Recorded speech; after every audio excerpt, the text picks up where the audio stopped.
In this video, we're going to talk about summary writing, what it is, why it matters, and how to do it step by step. Let's start with the basics. A summary is a short or reduced version of a longer text. It focuses on the main points, not all the details, and helps us remember what the original work was about. The example on the slide shows you the original book written by Julia Kristeva on the left and a one-paragraph summary on the right. So you might be summarizing a book, an article, a chapter, or even a video. Summaries can help you remember key ideas from original sources, and therefore they are useful in many situations like reviewing for exams, preparing presentations, collaborating in group projects, and even just taking better notes. So, writing a summary is basically a good combination of reading and writing strategies. In all these cases, a well-written summary saves time and sharpens your thinking. Summaries are really useful and very common in college.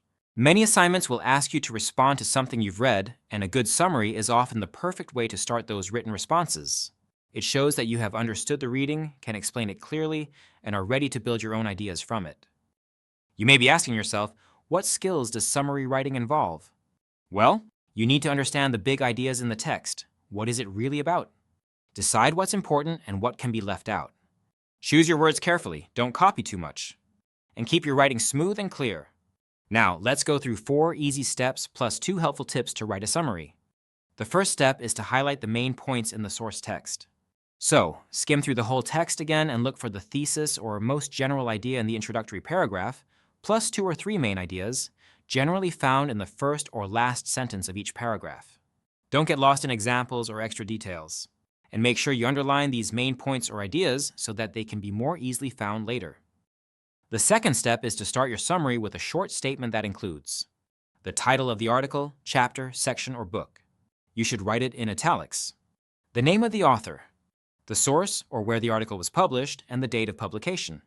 This information needs to appear in parentheses. A reporting verb. Now you may be asking yourself, what is a reporting verb? Well, a reporting verb indicates that what comes next is something that others have said. Reporting verbs include describe, enumerate, explain, or illustrate. So, this part of the summary that includes the title, the author's name, and a reporting verb also needs to include the most general idea or thesis the author is trying to convey, that is, what the article, chapter, section, or book is about. The third step is to mention the main points or ideas discussed in the text. You can do this in 1 or 2 sentences. Remember, these are main points and not specific details. The fourth and last step is to end your summary with a quotation. This is just one line that can be commonly found in the last paragraph of the original. This quotation helps wrap your summary up nicely. Now, there are 2 tips to keep in mind. First, keep the summary flowing. Follow the same logical order as the original. And second, write in paragraph form, not in bullet points. And avoid technical words that your reader might not know. What comes next is a demonstration of how to put a summary together. For this, we're going to use an article called The Hazards of Moviegoing, which you can find in the comments below. When we write a summary, we must first identify in the source and organize the information we need. We already have the title and the author's name. We also have the source and the date of publication. Now, we identify the most general and main ideas the author discusses. Let's highlight them.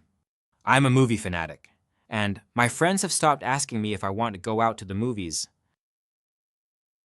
We're now highlighting these elements of the most general idea or what the article is about. Next, we identify or highlight the 3 main ideas that the author discusses. Getting to the theater presents difficulties. When you get there, you are confronted with the problems of the theater. And finally, that some of the patrons are even more of a problem than the tether itself. And we highlight that idea. Now we try to find a good line to close our summary in the last paragraph.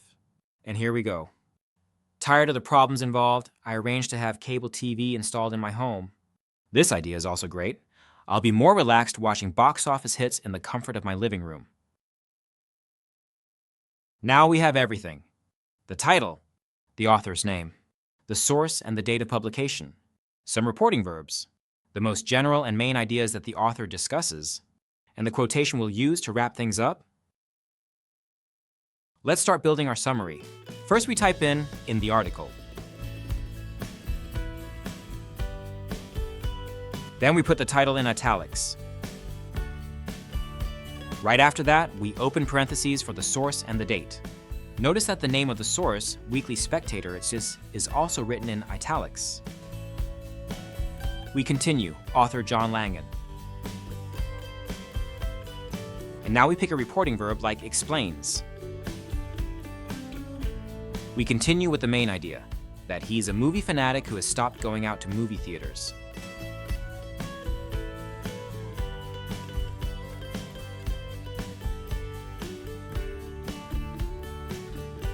Next, we add the main points he discusses.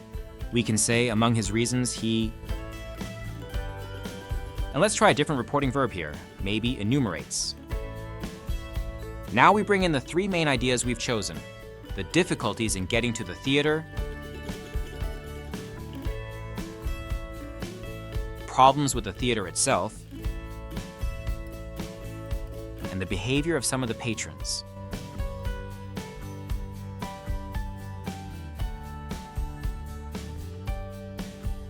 Let's keep going. We can add something like tired of the problems. And let's mention the author again. Langan arranged cable TV at home.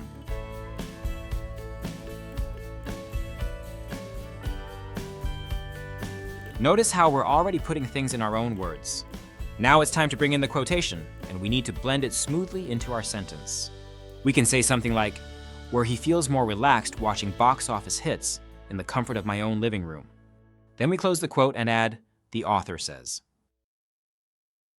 Time to revise. Let's make a few edits to improve the flow and wording.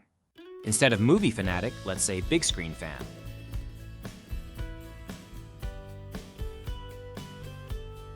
To avoid repeating movie theaters, we can use place. And we can add something like, especially if it's a rundown old building, a phrase we saw in the article.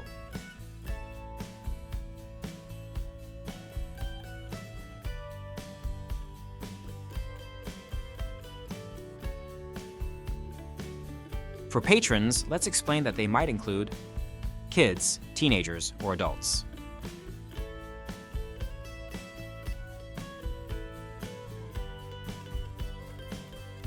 We can also rephrase, Langan now he has cable TV at home. And don't forget to fix that small grammar mistake. It's just one author. And there we go, our summary is ready. Let's review one last slide so you can see how all the elements of a typical summary are present here. In the article, The Hazards of Moviegoing, Weekly Spectator, May 20th, 1990, author John Langan explains that he is a big screen fan who has stopped going out to movie theaters.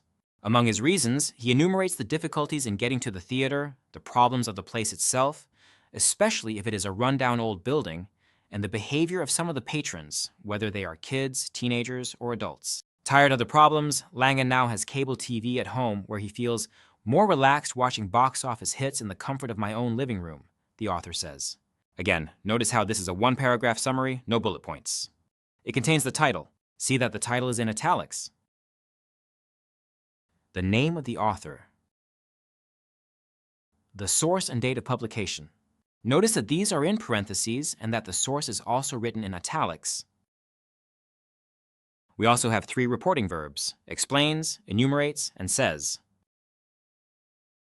This summary also has the most general idea that tells readers what the article is about and the three main ideas discussed by the author: the difficulties in getting to the movie theater, the problems of the place itself, and the bad behavior of some of the patrons. Finally, the summary ends with a quotation.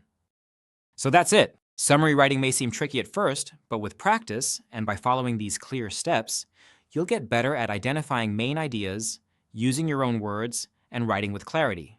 Whether you're preparing for a class discussion, writing a response paper, or reviewing for a test, strong summaries help you stay focused and show your understanding. Now it's your turn. Give it a try and see how much more confident you feel with your reading and writing. Goodbye.